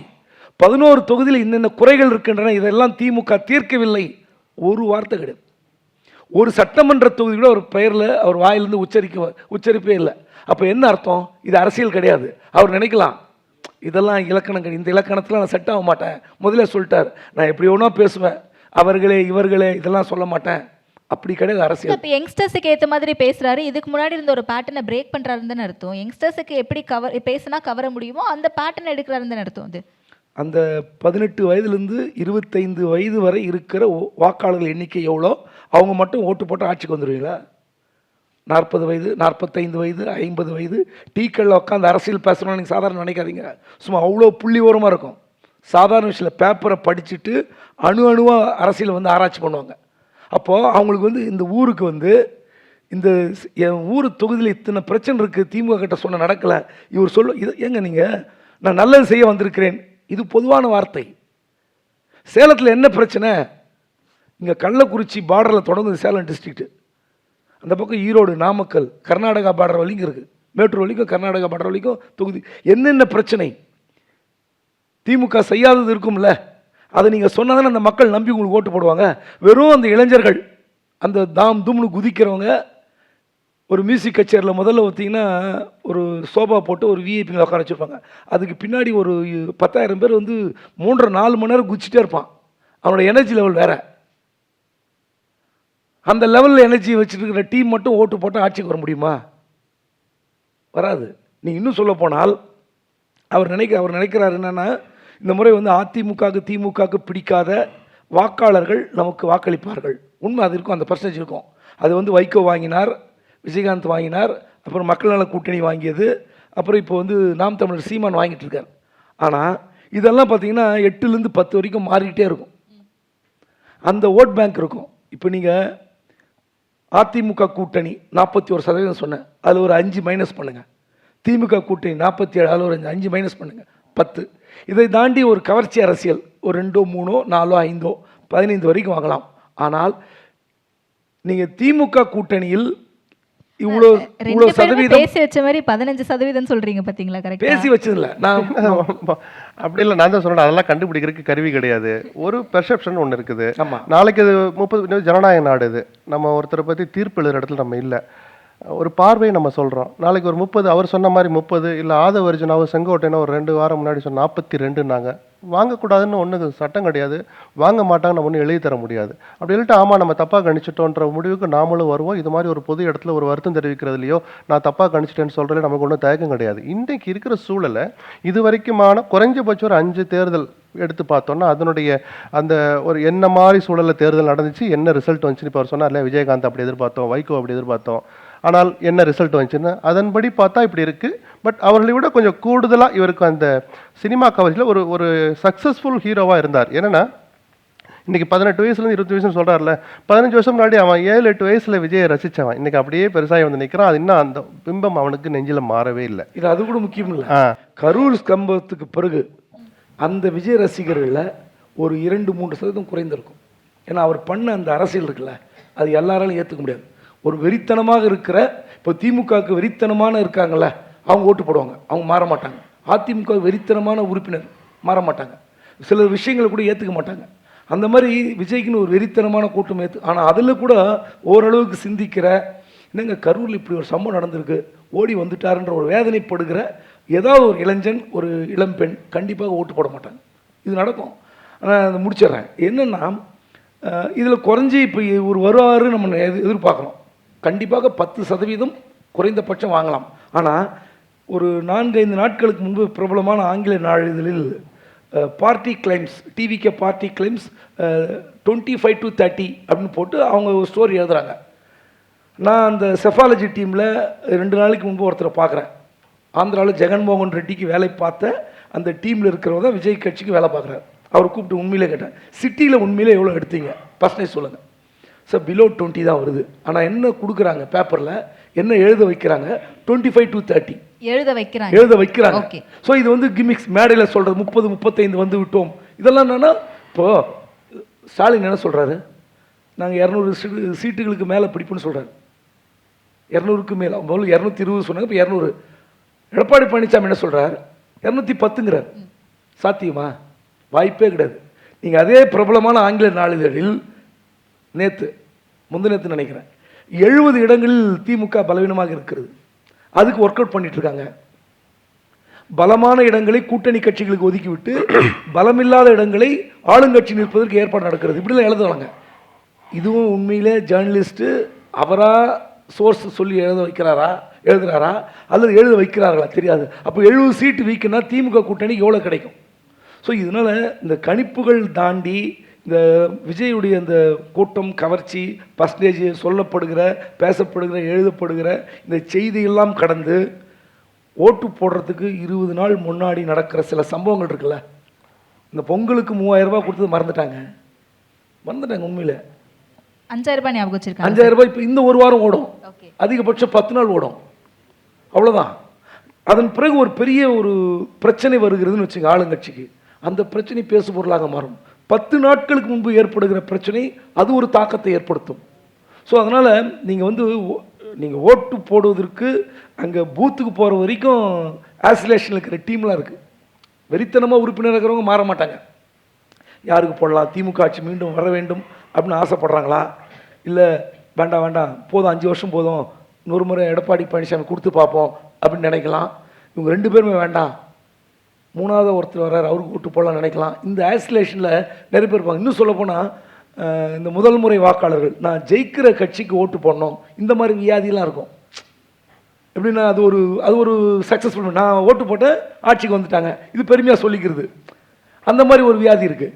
உண்மையில் நான் ஃபஸ்ட் டைம் ஓட்டு போட்டேன் ஆட்சிக்கு வந்துட்டாங்க. ஸோ இது ஏகப்பட்ட காம்பினேஷன் மாறும். ஸோ அதனால் எதுவுமே இந்த முறை தீர்மானிக்க முடியாத காரணம் என்னென்னா இந்த விஜய் ஃபேக்டர், அதை நான் ஒத்துப்பேன். ஆனால் விஜய் ஒரு அரசியல்வாதியாக வருவதற்கு குறைந்தபட்சம் 3 தேர்தல்களை சந்திக்கணும். 15 வருஷம் அரசியல் பண்ணணும். எடுப்பில் நேராக கோட்டைக்கு போகணுன்னு ஆசைப்படுறது விஜய் ஆசைப்படலாம், அது மிகப்பெரிய தவறாக போய்விடும். ஏனென்றால் இந்த அதிகாரிகள் ராஜ்யம் கடந்த ஒரு 15 ஆண்டுகளாக அரசியல்வாதிகள் எடுக்கிற முடிவை விட அதிகாரிகள் எடுக்கிற முடிவு இருக்குல்ல, அது ரொம்ப மோசமானது. அந்த மாதிரியான ஆட்சி மீண்டும் விஜய் அப்படி தான் தொடரும். ஏன்னா அவர் யாரை நம்புவார்? அது சொன்னேன், ஒரு ஊருக்கு போனால் என்ன பேசணும் கூட அரசியல் தெரியாதவர், அதாவது கேட்டால் இலக்கணத்தெலாம் நான் உடைக்கிறேன், அது கிடையாது இது கிடையாது அப்படி கிடையாது. ஆனால் தமிழ்நாடு அரசியல்னா என்ன, இந்த அரசியலுக்கு தமிழ்நாட்டுக்கே உரிய ஒரு சில விஷயங்களை நம்ம செய்தாக வேண்டும். திமுகனா சில விஷயங்களை எதிர்ப்பாங்க, அதிமுக சில விஷயங்களை எதிர்த்தது. ஜெயலலிதா உயிரோடு இருக்கிற வரை உதய் மின் திட்டம் வரல. ஏன் வரல? அதே அதிமுக ஆட்சியில் உதய் மின் திட்டம் மத்திய அரசு இன்சிஸ்ட் பண்ணுது, வருது. அப்போது உங்களுடைய ஆளுமை சார்ந்த விஷயங்கள்லாம் இருக்குது. ஏகப்பட்ட விஷயங்கள். நீங்கள் இது எல்லாருக்கும் மக்கள் இது எல்லாரும் பார்க்க மாட்டாங்க, அப்படி கிடையாது. ஒரு 3% ஓட்டு 2% ஓட்டு ஆட்சியை மாற்றக்கூடியது, 15 லட்சம் ஓட்டே மாற்றக்கூடியது. அப்படி இருக்கும்போது ஒவ்வொரு விஷயத்தையும் ஏன் திமுக நீங்கள் என்ன ஒன்றா செய்யலாம், ஏன் பயப்படுறாங்க? ஏன் அதிமுக பயப்படுது? பொதுவான சில விஷயங்களில் சட்டமன்றத்தில் ஒரு தீர்மானத்தை திமுக கொண்டு வருதுன்னா அது தமிழ்நாடு சார்ந்தனா ஏன் அதிமுக சைலண்ட் ஆதரிக்குது? ஏன் எதிர்க்க? நீங்கள் கொண்டு வரதெல்லாம் நாங்கள் ஆதரிக்கணுமா? முடியாதுன்னு சொல்ல முடியல. ஏன் நீட்டுக்கு இப்போ நீட்டுக்கு அதிமுக ஆதரவாக எதிர்ப்பா தெரியாது. ஆனால் நீட்டு வேணான்னு திமுக சொல்லும்போது அந்த தீர்மானத்தை ஆதரிக்கிறது ஏன்? தமிழ்நாடு மக்களுடைய மனநிலை அப்படி. ஸோ அதனால் 2 கட்சிகளும் ஒரு பொது விஷயத்தில் எப்படி செயல்படுகின்றன, இந்த பார்வை விஜய்க்கு இருக்கா? இதெல்லாம் அவர் வெளிப்படையாக இது வரைக்கும் சொல்லவே கிடையாது. புரியுது. சரி, இப்போ சார் சொன்னதில் 15 வருஷமாச்சும் மினிமம் விஜய் அவர்கள் களத்தில் இருந்தால் தான் ஒரு அரசியல்வாதியாக மாற முடியும், அட்லீஸ்ட் ஒரு 3 தேர்தலையாச்சும் சந்திக்கணும் அப்படின்னு சொன்னார். அப்படி பார்த்தா இதுக்கு முன்னாடி எவ்வளோ தலைவர்கள் இங்கே 3 தேர்தலுக்கு மேலே சந்திச்சிருப்பாங்க, 15 ஆண்டு காலத்திற்கும் மேலே அரசியலில் இருந்திருப்பாங்க. அவங்க எல்லாருமே இன்னைக்கு ஒரு லீடர்ஸாக எமர்ஜ் ஆயிட்டாங்களா அப்படிங்கிற ஒரு கேள்வியும் எழுதலை. அப்போ விஜய்க்கு கண்டிப்பாக மினிமம் 15 இயர்ஸ் தேவை நீங்கள் நினைக்கிறீங்க? அது ஒன்றும் ஒரு ஃபிக்ஸ்டு ரூல் இல்லை. 15 வருஷம் 3 தேர்தல் அல்லது 15 வருஷம் சொல்கிறது அந்த தேர்தல் களத்தில் கிடைக்கிற அனுபவம், அதில் கிடைக்கிற அடி, அதில் கிடைக்கிற சந்தோஷம், அதில் கிடைக்கிற அடையாளம், அங்கீகாரம், இதைத்தான் நம்ம 3 தேர்தல்னு எடுத்துக்கிறோம். இப்போ கடந்த காலங்கள் எடுத்து பார்த்தா 5 வருஷத்துக்குள்ளேயே 3-4 தேர்தல் நடக்குது. சட்டமன்ற பொது தேர்தல் நடக்கும், நாடாளுமன்ற பொது தேர்தல் நடக்கும், கிராமங்கள் தோறும் போய் உங்கள் முகத்தை காட்ட வேண்டிய, உங்கள் கட்சியினுடைய பெயரை உச்சரிக்க வேண்டிய அளவுக்கு அவசியத்தை ஏற்படுத்துகிற உள்ளாட்சி தேர்தல் நடக்கும். ஸோ குறைஞ்சபட்சம் 15 தான் வடிவேல் மாதிரி நெக்ஸ்ட்டுன்னு தான் சொல்லணும். விஜயை பார்த்தா அவர் பண்ணுற அரசியலை பார்த்தா அவ்வளோ நாளாக தாக்குப்பிடிப்பாரான்னு எனக்கு தெரியல. அவர் என்ன அரசியலையே பண்ண ஆரம்பிக்க மாட்டார். குறைஞ்சபட்சம் சில வருஷங்களுக்காவது அரசியலை கற்றுக்கிடணும்னு நம்ம எதிர்பார்க்குறோம். ஏன்னா நாளைக்கு ஒரு ஜனநாயக நாடு, திரும்ப நான் சொல்கிறேன், சட்டத்தின் ஆட்சி நடக்கிற நாடு, நாளைக்கு ஒரு முதலமைச்சர் ஆகிட்டார்னா யாருக்கு முதலமைச்சர் ஆவார்? உங்களுக்கு, அவருக்கு, எனக்கு, நமக்கு தான் முதலமைச்சர். நமக்கு முதலமைச்சராக வரப்போகிறவர் எப்படி இருக்கணும்னு எதிர்பார்க்குற குறைஞ்சபட்ச உரிமையும் ஒரு சில கொஞ்சம் அனுபவமும் நமக்கு இருக்கிறனால நம்ம சொல்லித்தரோம். மற்றபடி ஒரு சிலபஸ் அச்செடுத்து குடிச்சு இதை படித்து பார்த்துட்டு அப்புறம் வந்து எக்ஸாம் எழுதுங்க, தேர்தல் காலத்துக்கு வாங்கன்னு நம்ம சொல்லலை. அவருக்கா ஒரு கட்சியை இவ்வளோ துணிச்சலாக ஆரம்பிக்கிறாருன்னா குறைஞ்சபட்சம் ஹோம்ஒர்க் பண்ணியிருப்பார்ல. அதில் ஃபஸ்ட்டு சப்ஜெக்ட்டு எதிர்ப்பு வரும். ரைட், நம்ம அதை துணிச்சலாம்னா அது எதிர்த்து நிற்கிறாருன்னு அப்படி எடுத்துக்கிடுவோம். அதுக்கடுத்து நம்மளுடைய கடமை என்ன, கமிஷன் என்ன, ஒமிஷன் என்ன, இதை முதல்ல அவர் இன்னும் அந்த புரிதலுக்கே வரமாட்டுறாரு. வீட்டை விட்டு வெளியே வாங்கன்னா அவருக்கு அவ்வளோ கோவம் வருது. ஏன்னா நீலாங்கரை சிக்னலில் நிற்கிறேன், எப்படா வீட்டை நம்ம கையில் கல்லை வச்சுக்கிட்டு இல்லை, மாலையை போட்டுக்கிட்டு நிற்கலை. வீட்டை விட்டு வெளியே வானா என்ன அர்த்தம்னா பொது பிரச்சனைகளுக்கு கருத்தை சொல்லுங்க. ஜன்னலை திறக்கிறதோ கதவை திறக்கிறதோ அர்த்தம் அல்ல. நீங்கள் முதல்ல வாயை திறந்து பேசுங்க. நேராக ஸ்பெஷல் ஃப்ளைட்டில் போவார், அங்கே முடிப்பார், அப்படியே ஏறி அதே ஸ்பெஷல் ஃப்ளைட்டில் வந்துடுவார்னா நீங்கள் எப்போ தான் ஜனங்களோட பழகுவீங்க, மக்களை எப்போ பார்ப்பீங்க? ஏர்போர்ட்டுக்கு போனால் கூட ஒரு 4 பேர் முகங்களை பார்க்கலாம். பேசஞ்சர் ஃப்ளைட்டில் போனீங்கன்னா நீங்கள் லவுஞ்சில் உட்காந்தா கூட 10 பேர் இங்கே உட்காந்துருப்பாங்க. சார் வணக்கம்மா, சில பேர் திட்டுவான். நீங்கள் நடந்து போகிற போது அந்த ட்ராலி தள்ளிட்டே ஒருத்தன் தலைவான்னு கத்துவான், ஏய் அப்படின்னு சத்தம் போடுவான். எல்லாத்தையும் காது கொடுத்து ஒரு தலைவன், வளர வேண்டிய வளர்கிற இடத்தில் இருக்கிற தலைவன் கேட்கணும். அது எதுக்குமே வாய் தர மாட்டார். அவர் சம்பாதிச்ச காசு தான், அவருடைய உழைப்பில் வந்த காசில் தான் ஃப்ளைட் எடுத்துகிட்டு போகிறார் வர. எவ்வளோ நாளைக்கு இப்படி ஸ்பெஷல் ஃப்ளைட்லேயே போவீங்க? நீங்கள் யாரை ஆளை நினைக்கிறீங்க? மக்களோட மக்களாக நீங்கள் ஜெயலலிதாவுடைய இதை பாருங்கள். ஆணவக்காரர், சர்வாதிகாரி, அகம்பாவம் பிடிச்சவர், திமிர் பிடிச்சவர்லாம் அவரை பிடிச்சவங்களும் மறைமுகமாக சொல்லுவாங்க, பிடிக்காத அரசியல் எதிரிகள் வெளிப்படையாக பொது மேடையில் விமர்சிப்பாங்க. அப்படிப்பட்ட ஜெயலலிதா 16 சட்டமன்ற தேர்தல் பிரச்சாரத்தை கொஞ்சம் யோசிச்சு பார்த்தீங்கன்னா ஒரு 4 ஊருக்கு தான் அவர் போனார். 35-30 பேர் 40 பேர் நிற்க வச்சு ஒரே மேடையில் வேட்பாளர்கள் அறிமுக கூட்டம்னு ஹெலிகாப்டர் எடுத்துகிட்டு போனார், பேசினார், திருப்பி வந்தார். ஏன்னா அவரால் நடக்க முடியலை. அந்த சூழலில் கூட நாம் அந்த ஊருக்கு போகணும், அவங்க நம்ம வாயால் அவங்கள உச்சரிக்கணும், அவங்க பேரை உச்சரிக்கணும். ஒரு வார்த்தை சொன்னார் இல்லையா, ஒரு தொண்டன் எதை ரசிப்பான், எதை எதிர்பார்ப்பான்? ஆமாம், வேப்பனஹள்ளியில் அண்ணன் பேரை அம்மா சொல்லிட்டாங்க. அதுவே அவனுக்கு ஒரு கெமிஸ்ட்ரியை ஏற்படுத்துது. ஸோ அந்த ஊர் வேலூர்னா வேலூருக்கு போகணும், அது அந்த மண்டலத்தில் இருக்கிற 40 தொகுதி பேரை நம்ம சொல்லணும், அந்த வேட்பாளர் அறிமுகப்படுத்தணுங்கிற அந்த நிர்பந்தத்தை அவ்வளோ பெரிய மக்கள் செல்வாக்கு படைத்த ஜெயலலிதா அதை கடைபிடிச்சார். அப்போது நீங்கள் ஜெயலலிதாவோட பெரியாளா, எம்ஜிஆரோட பெரியாளா, கலைஞரோட பெரியாள்? நீங்கள் யார் சார்? நீங்கள் நத்திங், இன்னும் நிரூபிக்கப்படாத ஒரு ஆள். 15% ஓட்டை வச்சிருக்காரா, நம்மளை என்ன வேணாலும் அவர் நடந்துக்கிடலாமா? குறைஞ்சபட்ச அரசியல் பண்ணுங்கன்னு தான் நம்ம எதிர்பார்க்குறோம். இப்போ ஒரு 20 நாள் நிகழ்வு எடுத்துக்கோங்க, அவர் என்னவெல்லாம் பண்ணிருக்கலாம்னு 3 விஷயம் சொல்கிறேன். டாக்டர் ராமதாஸ் என்ன பண்ண போகிறாருன்னு தெரியல. இவர் என்னை நம்பி கூட்டணிக்கு வர்றவங்களுக்கு நான் ஆட்சி அதிகாரத்தில் பங்கு தர தயார்னு விக்கிரவாண்டி மாநாட்டிலே அறிவிச்சார்ல. அப்போ கூட்டணி அமைக்க வேண்டிய நிர்பந்தம் இல்லை, ஆசை அவருக்கு இருக்குது. அதிகாரத்தை நான் மட்டுமே சுவைக்க விரும்பலை, நான் கொடுக்க விரும்புகிறேங்கிற அந்த மனசை நான் பாராட்டுறேன். நீங்கள் என்ன பண்ணணும்? இவர் பனையூர்லேயே உட்காந்துருப்பாராம். இந்த ஆறுதல் சொல்கிறதுக்கு கரூர்லேருந்து வந்து பணம் கொடுத்தது, மழையால் பாதிக்கப்பட்டவங்களை வீட்டுக்கு கூட்டி அந்த பணம் கொடுத்தது மாதிரி கூட்டணி கட்சிகள் இப்படி வரணும்னு நினைக்கிறார். வரலாம், நீங்கள் எடுத்த சர்வே, ஒரு பெர்செப்ஷன், பத்திரிகையாளர்கள் எங்களை மாதிரி 4 விதமாக சொல்கிறது, இதெல்லாம் டபுள் டிஜிட் நமக்கு இருக்குங்கிறது அது ஆணவமாக மாறக்கூடாது. ஒருவருக்கு ஆணவம் இருந்தாலும் அந்த நபர் வளரக்கூடாது, வளருவதை அனுமதிக்கவும் கூடாது. இதை நான் அண்ணாமலைக்கும் இதைத்தான் சொன்னேன். நான் அண்ணாமலை அவர்களே, நீங்கள் இன்னும் போக வேண்டிய தூரம் எவ்வளவோ இருக்குது. உங்களுடைய உடல் மொழி சரியில்லை. அங்கே மத்தியில் ஆளுகிற கட்சியினுடைய மாநில தலைவர் இருக்குங்கிற அந்த துடுக்குத்தனத்தினால, அந்த திமிர்னால வார்த்தைகளை விடாதீங்கன்னு நம்ம எவ்வளவோ சொன்னோம். அவர் கேட்கல, அப்படியே போனார். இன்றைக்கி அவர் எங்கே இருக்கார்? லிட்டரலாக சொன்னால், அரசியல் பாஷையில் சொன்னால் தெருவில் நிற்கிறார். அவருக்கு ஒரு அடுத்த அடையாளம் வர்ற வரைக்கும், அரசியலை பொறுத்த வரைக்கும் அவர் நடு வீதியில் தான் நிற்கிறார். இந்த வயசில் தேவையா? எப்போ வந்தார் எப்போ போனார், இதே தான் விஜய்க்கு ஏற்படும். இந்த ஆணவம் கூடாது. ஒரு பிம்பமாக அவரை கட்டமைக்கிறாங்க. ஒரு தலைவருக்கு தேவைதான் பிம்பத்தை கட்டமைக்கிறது, ஒரு இதை கிரியேட் பண்ணுறதுன்னு. இப்போ யார் அவருக்கு ஆலோசகராக இருக்கிறார்களோ அவர்களில் ஓரிருவர் அன்புமணிக்கும் ஆலோசகராக இருந்தவங்க. மாற்றம் முன்னேற்றம் அன்புமணின்னு ஒரு தியரி ஞாபகம் இருக்க, ஒரு கோஷம் அப்படி சொல்லி தான் அவரை ஒரு தடவை பொதுத் தேர்தலில் முன்னிலைப்படுத்தினாங்க. அது அவசிய தேவை.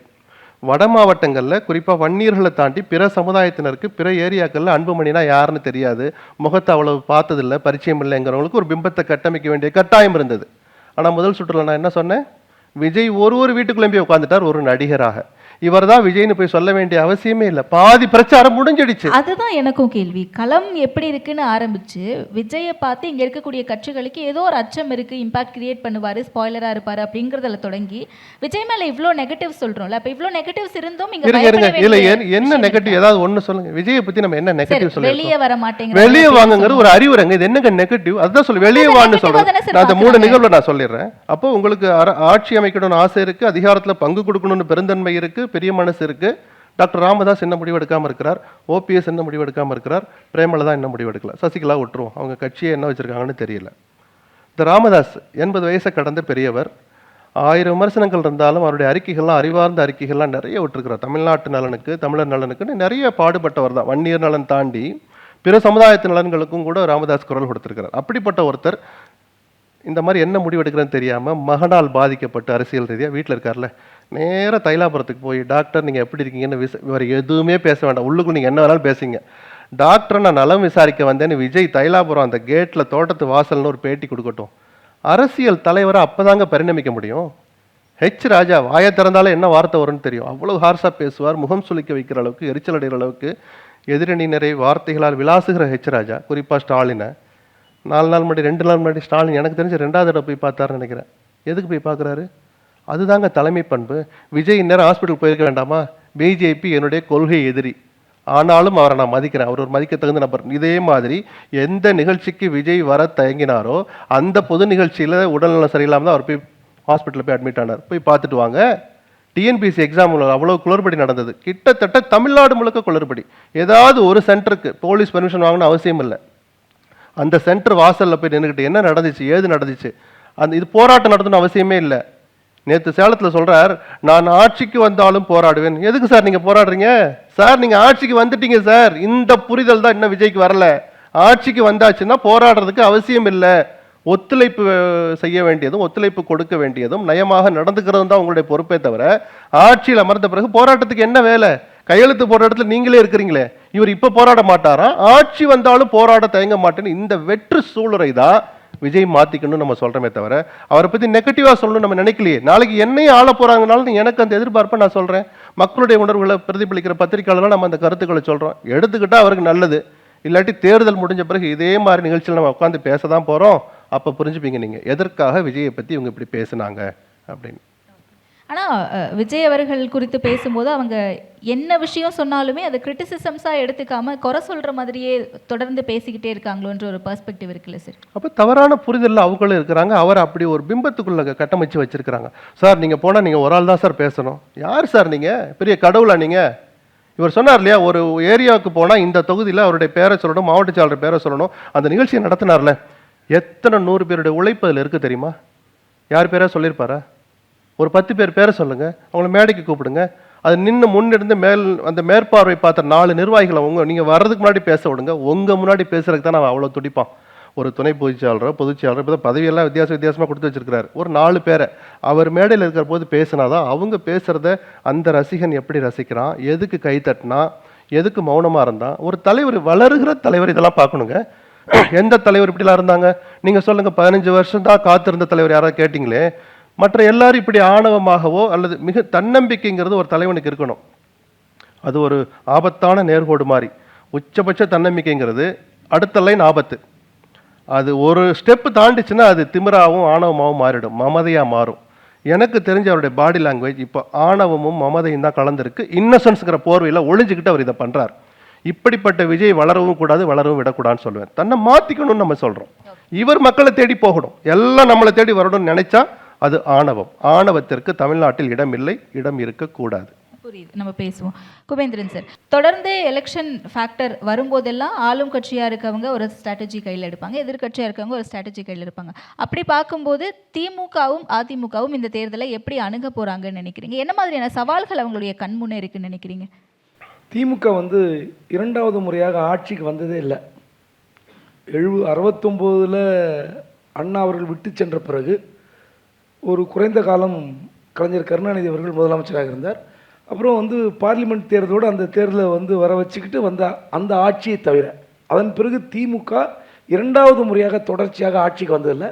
ஸோ அந்த சவால் இப்போ இந்த முறை மு.க. ஸ்டாலினுக்கு வந்திருக்கு.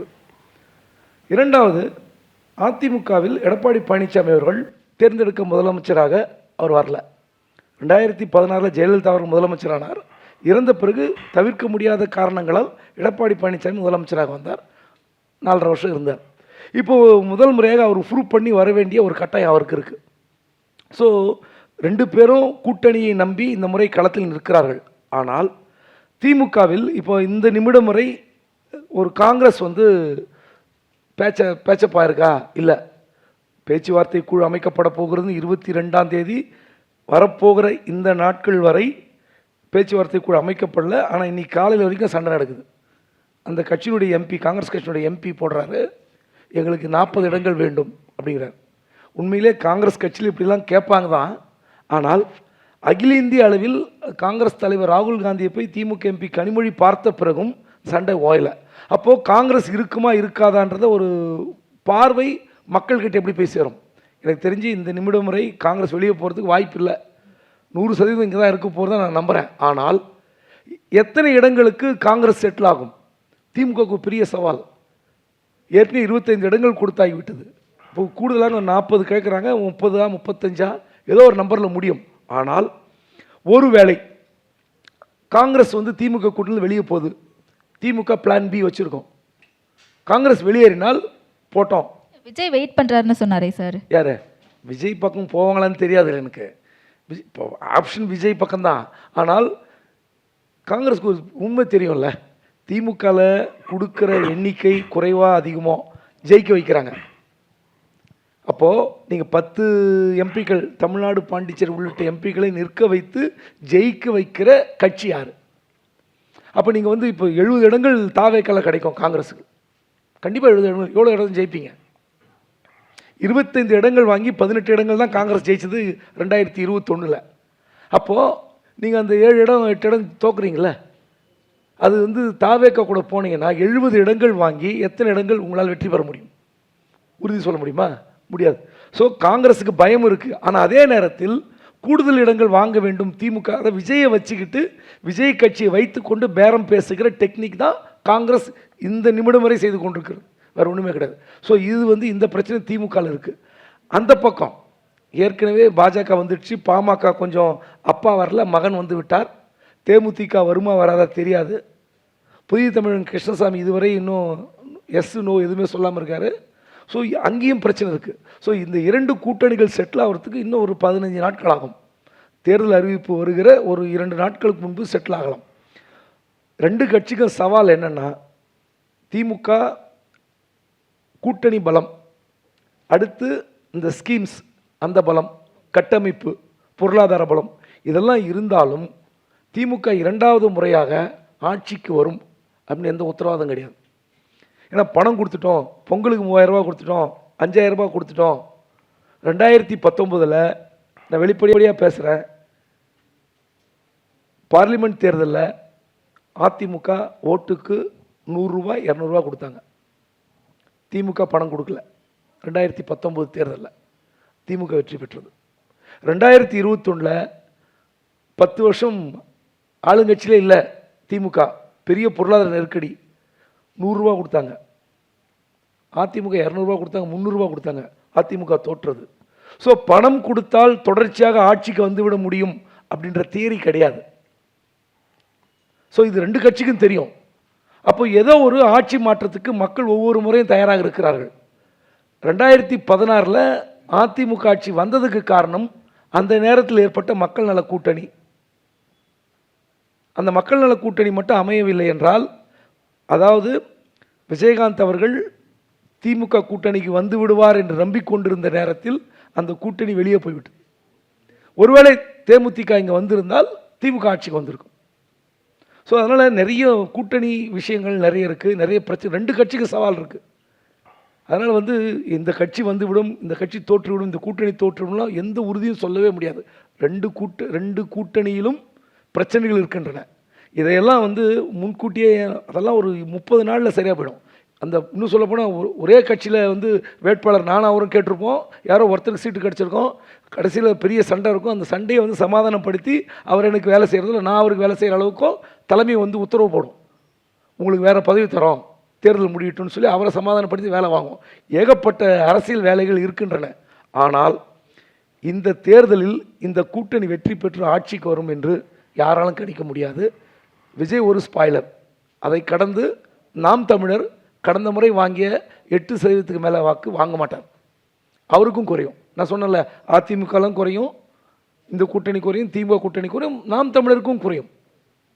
ஸோ அதனால் இந்த தேர்தலில் எல்லாருக்குமே சவால் தான். 2026 இன்னும் சொல்லப்போனால் பாஜக இப்போ இன்னும் இருக்கிற 60 நாட்களில் ஆளுங்கட்சியை எப்படி ஹேண்டில் பண்ண போகுது?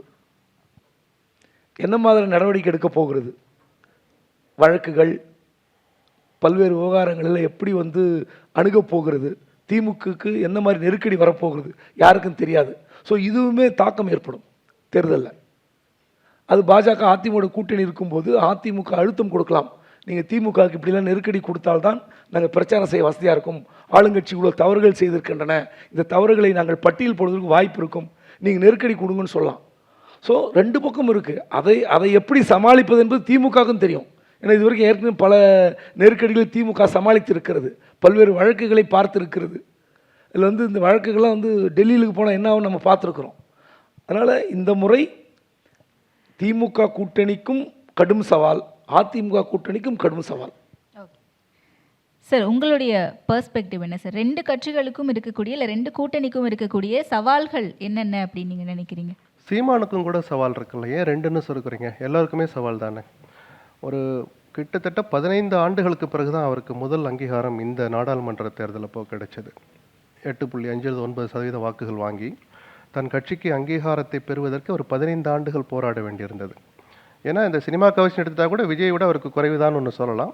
ப்ளஸ் சீமான் எடுத்த வெறும் கொள்கை, அவருக்குன்னு இருக்கிற அந்த கொள்கை சார்ந்த அரசியல், வேறு எதை பற்றியும் ஜனரஞ்சக அரசியலை பற்றி கவலைப்படாமல் தான் பயணிக்கிற அந்த கொள்கையை பற்றி மட்டும் பேசுறதுனால அவருக்குன்னு இருக்கிற அந்த வாக்கு வங்கி இது. அதுக்கும் இப்போ த்ரெட் வந்திருக்கு, வர வாய்ப்பு இருக்குன்னு நம்ம சொல்கிறோம். அவர் என்னையெல்லாம் யாரும் செய்ய முடியாது, எனக்குன்னு இருக்கிறவங்க இருப்பாங்கன்னு தன்னம்பிக்கையாக ஒரு தலைவர் சொல்லலாம், தன் முன்னால் அமர்ந்திருக்கிறவர்களுக்கு உற்சாகப்படுத்துறதுக்கு சொல்லலாம்.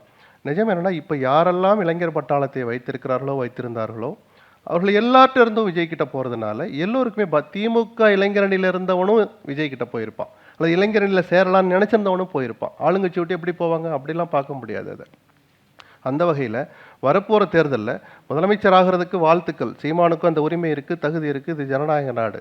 ஆனால் அவருடைய முதல் சவால் தான் வாங்கிய அந்த அதிகபட்ச 9% வாக்குகள் குறையாமல் பார்த்துக்கிறது தான் அவருடைய முதல் சவால். அதில் அவருடைய எதிர்கால அரசியலே அடங்கியிருக்குன்னு நான் சொல்லுவேன். ஏன்னா அப்படின்லாம் கட்சியை கழிச்சிட்டு போயிடுவார் நான் சொல்லலை. ஒரு புது வரவு வந்தால் கொள்கைக்காக உங்களிடம் இருந்த கூட்டம் கூட 1% உங்களை விட்டு வெளியே போவார்கள் அப்படிங்கிற கருத்து உருவாக விடாமல் தடுக்க வேண்டிய கட்டாயம் சீமானுக்கு இருக்குது. அது மிகப்பெரிய சவால். அது விஜய்க்கு இருக்கிற சவாலை நம்ம ஏற்கனவே பார்த்துட்டு இருக்கிறோம். முதல்ல அவர் அரசியல் தலைவராக உருவெடுக்கிறதே ஒரு சவால் தான், அரசியலை கற்றுக்கிறதே ஒரு சவால் தான். துரதிருஷ்டவசமாக அவர் கற்றுக்கணும்னு இன்னைக்கு வரைக்கும் நினைக்கவே இல்லை. யாரோ அவரை தவறாக திசை திருப்புறாங்க, நீங்கள் ஆல்ரெடி முதலமைச்சராக ஆயிட்டீங்கன்னு சொல்கிறத நம்பிக்கிட்டு இருக்கிறாரோன்னு ஒருவித பரிதாபம், ஒருவித கவலை இல்லைன்னு நான் சொல்கிறேன். கவலைன்னு நான் சொல்கிறதுக்கு நான் கொஞ்ச நேரம் முன்னாடி சொன்ன மாதிரி, நமக்கும் முதலமைச்சராக வர ஆசைப்படுகிற ஒரு பிரபலம் இப்படி குறைஞ்சபட்ச புரிதல் இல்லாமல் யதார்த்தம் புரியாமல் இருக்கிறாருங்கிற அந்த ஒரு இதில் தான் நான் சொல்கிறேன். ஸோ ஒரு அணியை கட்டமைக்க வேண்டிய கட்டாயம் அவருக்கு இருக்குது. தான் தனியாக போனால் 10, இப்போ 42% இருக்குன்னா எதுக்கு கூட்டணி கலையணும்? எதுக்கு கூட்டணிக்கு ஏங்கணும்? ஏன் எதிர்பார்க்கணும் அப்படின்னு ஒரு கேள்வி வருதுல்ல. ஏன்னா விஜய்க்கு அந்த ஒரு புரிதல் இருக்குது, அல்லது அவருக்கு ஆலோசனை சொல்கிறவங்களுக்கு இது பத்தாதுன்றது தெரியுது. அதனால தான் நள்ளிரவில் போய் காங்கிரஸ்க்காக போய் அவர் கதவை தட்டுறார்.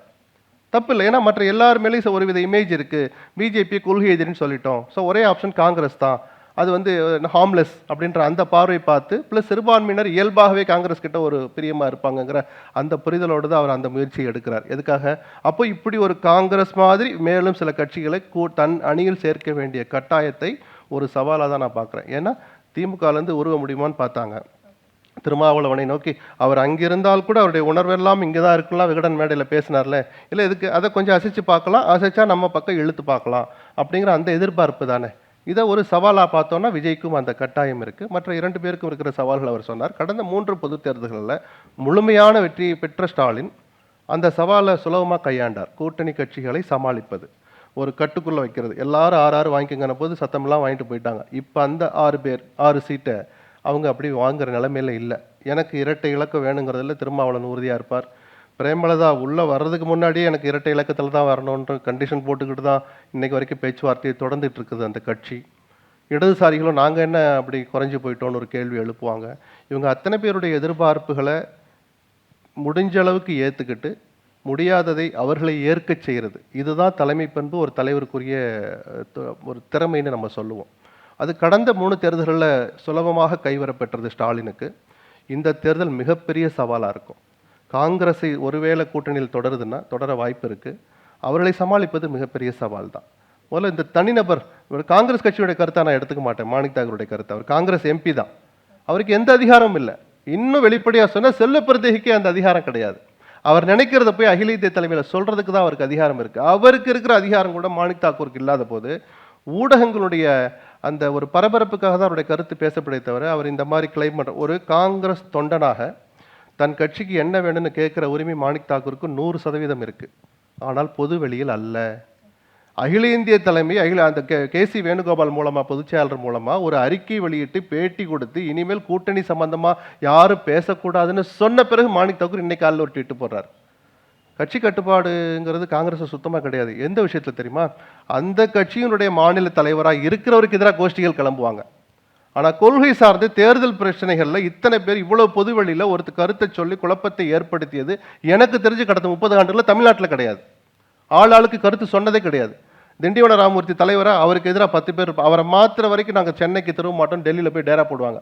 வாழப்பாடியை போட்டாலும் மாற்றுவாங்க, தங்கபாலுவை போட்டாலும் மாற்றுவாங்க, அழகிரியை போட்டாலும், எஸ்ஆர் பாலசுப்ரமணியத்தை போட்டாலும், யாரை தலைவராக போட்டாலும் 10 பேர் அவருக்கு எதிரிகள் இருப்பாங்க, மாற்று கருத்து சொல்லுவாங்களே தவிர அகில இந்திய தலைமை இன்னைக்கு வரைக்கும் அந்த கூட்டணி முறிந்ததுன்னு அறிவிக்காத வரை அதன் காரணமாக தொடர்கிற ஒரு கூட்டணியை பற்றி ஒரு கட்சியின் முக்கியஸ்தர் எத்தனை முறை பொது வழியில் சொன்னதே கிடையாது.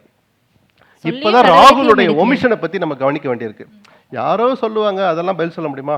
இந்த பிரவீன் சக்கரவர்த்தி, மாணிக் தாக்கூர் 2 பேருமே ராகுலின் இடது வலதுன்னு கருதப்படுபவர்கள் அல்லது 2 பேரும் அப்படி சொல்லிக்கிறவங்க.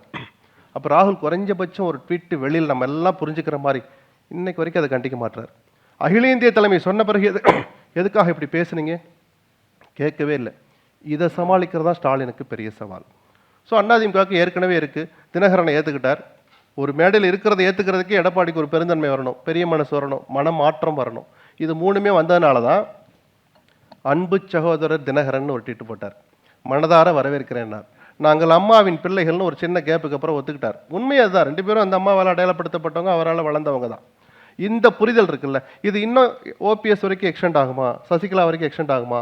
ஒட்டுமொத்த அதிமுக தொண்டர்களுக்கு குறைஞ்சபட்ச திருப்திங்கிறது அதுதான். ஜெயிக்கிறது அப்புறம் நம்ம கட்சி ஒன்றாயிடுச்சுன்னு ஒரு இது வரும். 99% கட்சி எடப்பாடி கீழே தான் இருக்குது. சட்ட ரீதியாக 100% அவர் கீழே தான் இருக்குது. ஏன் தொடர் தோல்விகள்? நான் சொன்னேன் இல்லையா, நாடாளுமன்ற தேர்தல் தொடங்குறதுக்கு முன்னாடியே தோல்வி தெரிஞ்சு போயிடுச்சுன்னு.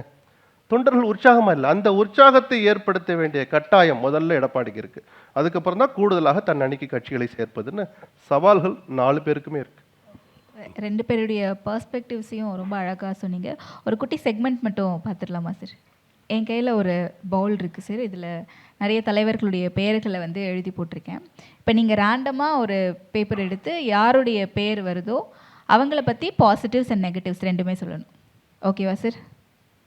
குபேந்திரன்ஸ் ஃபர்ஸ்ட் நீங்கள். அன்புமணி ராமதாஸ். கேமராக்கு திருப்பி காட்டிடுங்க சார். அரசியலில் வந்து ஒரு குடும்ப வாரிசாக அறிமுகப்படுத்தப்பட்டவர். அதாவது தன்னுடைய தந்தையார் ஊர் ஊராக போய் இந்த கட்சி வளர்க்கிற பணிகளில் ஈடுபட்ட போது அவர் பள்ளி மாணவராக, கல்லூரி மாணவராக வீட்டுக்குள் வரும்போது அவர் வீட்டு திண்ணையில் நிறைய பேர் உட்காந்துருப்பாங்க. இப்போ இருக்கிற ஜிகே மணி உள்பட பல பிரமுகர்கள் உட்காந்துருப்பாங்க. அவர் சொல்லுவார், என்ன உங்களுக்குலாம் வேலையே இல்லையா? எங்கள் அப்பா டெய்லி கூட்டிகிட்டு போகிறீங்க. எங்கள் அப்பா தான் இந்த திண்டிவனம் பகுதியில் 2 ரூபாய் டாக்டர், 2 ரூபாய்க்கு வைத்தியம் பண்ணுறவர். அவர் அதில் தான் எங்கள் பொழப்பே ஓடுது, கூட்டிகிட்டு போகாதீங்கன்னு அவங்கள பார்த்து ரொம்ப கராராக பேசினவர் தான் அன்புமணி ராமதாஸ். ஆனால் 2004 இன்னைக்கும் கராராக தான் பேசுகிறாரு, கராராக பேசுகிறாரு. ஆனால் இன்னைக்கு பாருங்கள், அப்படிப்பட்டவர் ஏதோ ஒரு குடும்ப நெருக்கடி அவங்க அப்பாவுக்கு வந்து அவரை மத்திய அமைச்சராக்குறார். எடுப்பில் டாப் கியரில் மத்திய அமைச்சராகிறார். அப்படிப்பட்ட ஒரு நபர் தான் அன்புமணி ராமதாஸ். அரசியல் வாரிசு, குடும்ப வாரிசு இதெல்லாம் வந்து தமிழ்நாட்டில் வந்து அரதப்பாசான விமர்சனங்கள். ஆனால் வந்துட்டாரு. வந்த பிறகு இந்த தேர்தலில் அவருக்கு இருக்கக்கூடிய பாசிட்டிவ்ஸ் அண்ட் நெகட்டிவ்ஸாக என்ன பார்க்குறீங்க? இந்த 26 தேர்தலில் கட்சி இவர்கிட்ட இருக்குது, அப்பா கிட்ட கட்சி இல்லை. அப்பா எதிர்த்து அப்பா வெளியே தள்ளினாலும் கட்சி வந்து 90% கட்சி ஒரு பக்கம் இருக்குது. அது இவருக்கு ஒரு ப்ளஸ், பாசிட்டிவ். அதனால தான் வந்து ராமதாஸ் வந்து இன்ன வரைக்கும் எந்த கூட்டணியும் சேர முடியாத காரணம் இவர் பக்கம் கட்சி இருக்குன்னு எல்லா சர்வேலையும் இவருக்கு தான் வருது. அது ஒரு பாசிட்டிவ். நெகட்டிவ்னு பார்த்தீங்கன்னா இவர் வந்து தொடர்ந்து தன்னுடைய மனைவி முன்னிலைப்படுத்துவது, இவ எப்படி வந்து அவங்க அப்பா சொல்கிறாரு, இன்னொரு சிஸ்டர் பையனை கூட்டின்னு வந்து இளைஞர் அணிக்கு வைங்கன்னா வேண்டாம், அவனுக்கு அனுபவம் இல்லைங்கிறாரு. சௌமியா அன்புமணி கொண்டு வந்து எம்பி தல் நிறுத்துகிறார். அதெல்லாம் வந்து இந்த மாதிரி தொடர்ந்து குடும்பத்திலேருந்தே வந்து அடுத்தடுத்து வேட்பாளராக அரசியல் பிரமுகர்களாக அறிமுகப்படுத்தும் போது அவங்க கட்சியில் ஒரு நெருக்கடி ஏற்படும். அது வந்து தவிர்த்திருக்க வேண்டிய விஷயம். தன் மனைவிக்கும் எம்பி இவரும் எம்பி ஆகணும்னு ஆசைப்படுறதெல்லாம் ரொம்ப தவறான விஷயம்.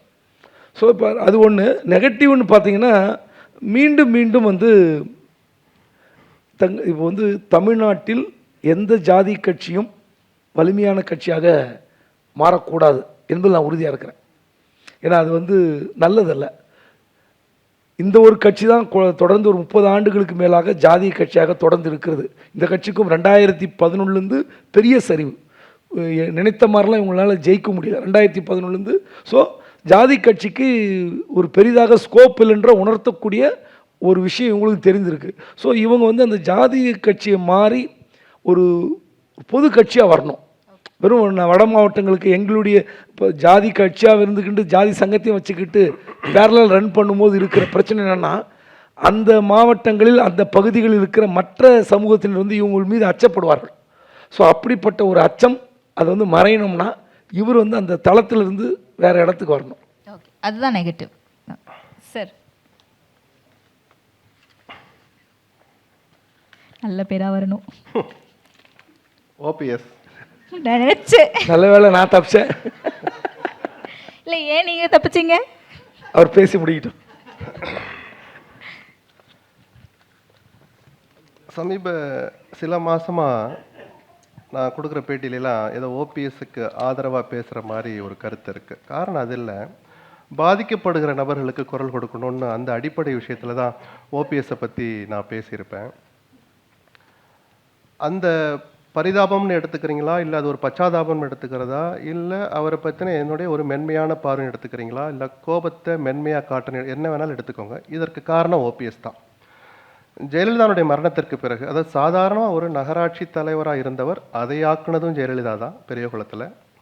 அதன் பிறகு தினகரனுடைய பெரியகுளம் வருகைக்கு பிறகு ஒரு அடையாளப்படுத்தப்படுகிறார். முதல் முறை எம்எல்ஏ, முதல் முறை வருவாய்த்துறை அமைச்சர், முதல் முறை முதலமைச்சர். அவ்வளோ பெரிய இடத்துக்கு காரணம் அறிமுகம் வேணா தினகரனாக இருக்கலாம், ஆக்கியவர் ஜெயலலிதா தான். அதை நம்ம மறுக்கவே முடியாது. அரசியலமைப்பு சட்டப்படி அவர் தான் அந்த முடிவை எடுக்கிறார்.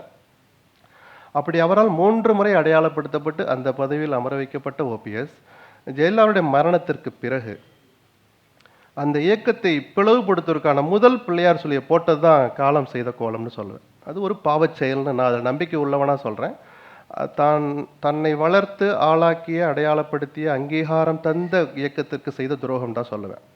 நள்ளிரவில் போய் ஒரு ஆடிட்டர் குருமூர்த்தியை பார்க்குறார், இப்போவே போய் சமாதியில் உட்காருங்கன்னு சொல்கிறார். ராத்திரியில் சமாதிக்கு போகலாமான்னு கூட அவர் இறை நம்பிக்கை உள்ளவர் அதை பற்றிலாம் யோசிக்கலை. நைட்டோட நைட்டாக போய் உட்கார்றார். இது கெட்ட நேரம் தான் நான் சொல்லுவேன்.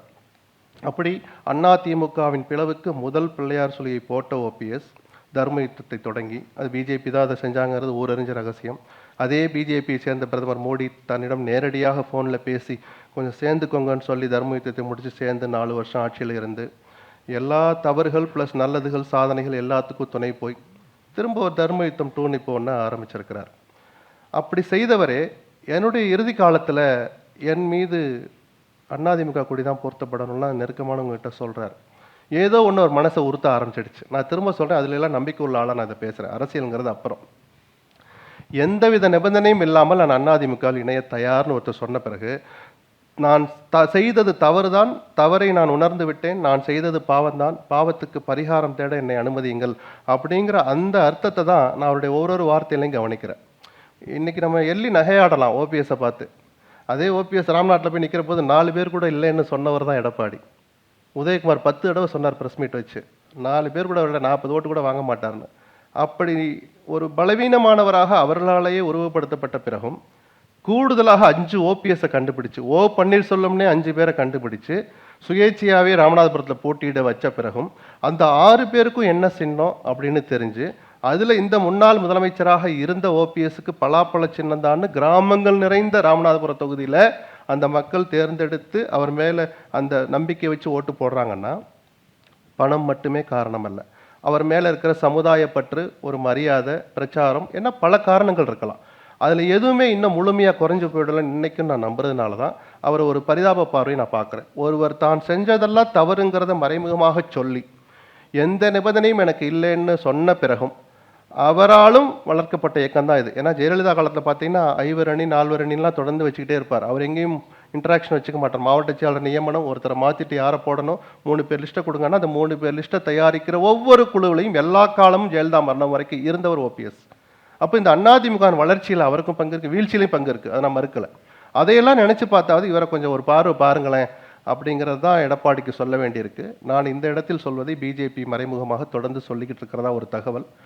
கடவுள் தவறை உணர்ந்த ஓபிஎஸ்க்கு கடவுள் ஒரு நல்ல வழி காட்டட்டும்.